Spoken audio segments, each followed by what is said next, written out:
sekarang kita akan bahas bagaimana setiap waktu itu jangan sampai ada yang kosong, hampa, tak bernilai.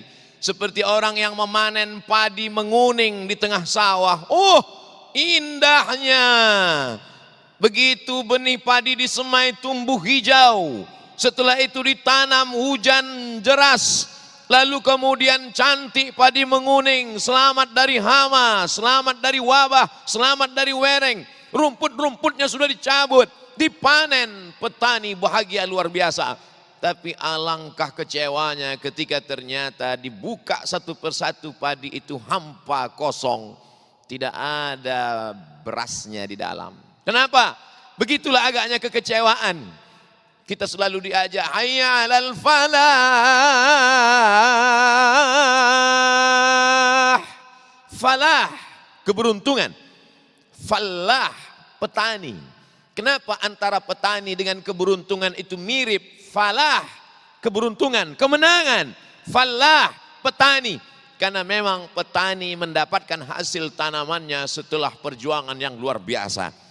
Sawah itu dibajak, benihnya ditanam, dijaga dari musuh, dipasang keliling pagar, dari mulai tikus, musang, sampai burung-burung, sampai akhirnya dia berbuah. Tapi kemudian kekecewaan datang. Begitulah agaknya orang yang mendapatkan usia tapi tidak bernilai di hadapan Allah Subhanahu wa taala. Rumah, tempat kerja, warung kopi, minum-minum sejenak, hidup dengan permainan. Maka kita diingatkan, innamal hayatud dunya, sesungguhnya kehidupan itu la'ibun, hanyalah permainan semata. Walahwun, hanyalah senda gurau. Semua permainan akan berakhir. Ada masa puasnya, jenuh. Semua senda gurau akan berakhir. Tertawalah terbahak-bahak. Sampai masanya kau akan muak, bosan. Dan kau akan menghadap Allah Subhanahu wa ta'ala. Maka jangan sampai ada yang kosong. Bagaimana kita mengisinya dengan baik? Diawali dari bangun tengah malam. Wa minal laili, dari sebagian malam. Fatahajjad, bangunlah, lawan kantukmu, lawan tidurmu. Yang paling afdal sepertiga malam. Jadi kalau malam itu diawali pukul 8 setelah Isya, karena itu baru bisa tahajud. Tahajud baru boleh dilaksanakan setelah Isya. 9, 10, 11, 12, 1, 2, 3, 4. Kalau di Jakarta pukul 4 sudah azan. Kalau di Pulau Sumatera pukul 5. Hanya perbedaan beberapa jam saja. Tapi lebih kurang demikian cara pembagiannya. Maka dibagilah sepertiga malam antara jam 12, jam 1, jam 2. Inilah waktu afdal paling utama. Tapi kadang kita kesulitan, kalau bangun jam 2 nanti akan tidur lagi. Kalau dia tidak tidur nanti akan sulit besok bekerja. Maka paling tidak ini alternatif terakhir. Bangunlah pukul 3. Karena masih ada 60 menit menjelang azan subuh berkumandang. Mandi, bersihkan diri. Ada terapi mandi subuh. Katanya kalau mandi malam itu nanti akan kena penyakit rematik. Betul, setelah maghrib. Tidak dibenarkan. Tapi kalau setelah berlalu tengah malam, jam 1, jam 2, justru afdol, sehat, fresh. Setelah mandi, berwudu. Setelah berwudu, sholat sunat wudu 2 rakaat. Apa amalmu wahai Bilal? Sami'tu dafana alaika baina yadayya fil jannah. Aku dengar suara gesekan sendalmu di surga. Apa amalmu wahai Bilal? Bilal menjawab, aku tidak pernah meninggalkan sholat sunat 2 rakaat setelah wudu. Bagi yang pakai talaffuz bin niat, usolli sunnatal wudu raka'ataini lillahi ta'ala. Bagi yang tidak melafalkan niat di mulut, cukup dalam hati saja. Allahu Akbar. Jangan dipermasalahkan. Inilah yang membingungkan saya, Ustaz. Ustaz satu mengatakan lafalkan di mulut untuk menguatkan hati. Ustaz yang satu mengatakan jangan dilafalkan di mulut, itu menambah-nambah ibadah, bid'ah. Terus sampai hari ini belum saya laksanakan dua-duanya, Ustaz.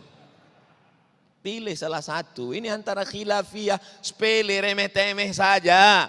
Substansinya adalah mengisi waktu di waktu malam kita melaksanakan ibadah kepada Allah. Salat sunat 2 rakaat. Ayatnya, faqra'u ma tayassara minal Qur'an. Bacalah ayat apa yang mudah bagimu dari Al-Quran. Kebetulan dekat musim puasa Ramadan, ingat ayat ya ayyuhalladzina amanu kutiba alaikumus shiyamu kama kutiba alal ladzina min qablikum la'allakum tattaqun. Kebetulan dekat musim haji. Wa atimmul hajja wal umrata lillah. Kebetulan ingat tetangga belum bayar hutang. Ya ayyuhalladzina amanu idza tadayantum bidainin ila ajalin musamman faktubuh. Kamu kalau tengah malam apa yang selalu kamu ingat? Qul huwallahu Pak Ustaz. Ya udah baca itu aja. Ya Rasulullah, ya ini ada sahabatku. Siapa namanya? Qatadah bin Nu'man. Mengapa dia? Qatadah bin Nu'man setiap malam kalau dia sholat ayatnya Qul huwallah. Rakaat kedua Qul huwallah. Rakaat ketiga Qul huwallah. Sampai subuh ayatnya Qul huwallah terus. Kata Nabi SAW, innaha la ta'dilu thulutsal Qur'an. Satu Qul huwallah sama dengan sepertiga Al-Quran. Berarti dia sudah menghatamkan Al-Quran berkali-kali. Silakan bacakan Qul huwallah. Maka ini keutamaan yang luar biasa. Kata jamaah, inilah dalil yang kami tunggu selama ini Ustaz. Menguatkan keyakinan kami tentang Qul huwallah. Takbir. Qul huwallah pun pakai takbir juga. Lalu setelah sholat sunat wudhu, sholat sunat taubat. Begitu banyak dosa kita. Istighfar, bagus. Sayyidul istighfar, lebih bagus. Yang lebih bagus lagi adalah sholat sunat taubat 2 rakaat. Ma min muslimin yuznimu dzamban. Kalau ada orang yang silap salah berbuat dosa. Summa yatatahhar, mandi, bersuci, berwudu. Summa yusalli rak'ataini, usalli sunat taubat. Yang tidak melafazkan niat dalam hati. Allahu Akbar. Ayatnya masih seperti yang dulu. Setelah itu sholat sunat tahajud. Nabi itu kalau sholat sunat tahajud, sholatul laili masna, 2 rakaat salam, 2 rakaat salam, 2 rakaat salam, 2 rakaat salam, 4 kali salam, 8 rakaat. Ayatnya Pak Ustadz itu juga. Setelah itu sholat sunat hajat. Hadis riwayat Imam Ahmad bin Hanbal dalam kitab Al-Musnad. Paling bagus berdoa, wudhu dulu. Paling bagus berdoa menghadap kiblat. Paling bagus berdoa didahului sholat sunat 2 rakaat.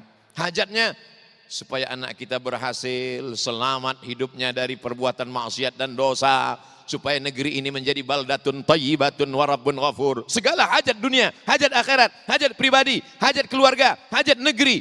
Dimintakan kepada Allah Subhanahu wa ta'ala. Ditutup dengan sholat witir 3 rakaat.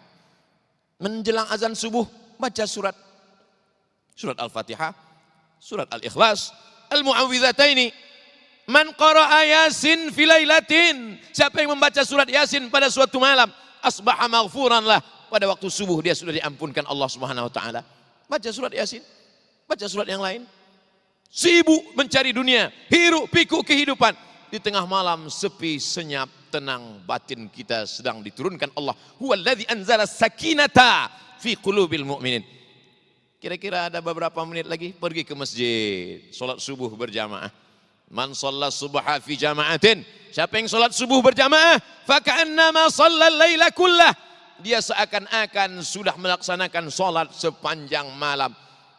Lau ya'lamuna ma fil atamati was subhi. Seandainya mereka tahu keutamaan sholat isya dengan sholat subuh berjamaah, la atauhuma habwan. Mereka akan datang walaupun merangkak. Ini bukan kalimat basa-basi, ini bukan hiperbola, ini bukan kalimat yang berlebihan. Hari ini kita disuguhkan video-video viral tentang orang yang datang merangkak ke masjid. Maaf, karena lumpuh, karena kekurangan fisik.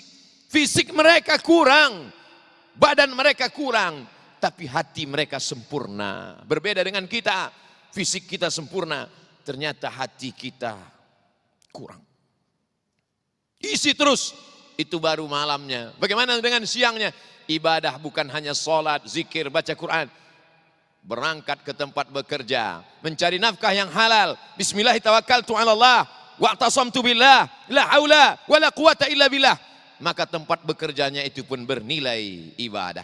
Tidak ada satupun yang kosong, hampa. Dari rumah ke tempat bekerja, yang bawa sepeda motor, yang bawa mobil, bertasbih. Radio yang didengar, dakwah. Lagu yang didengar, religi.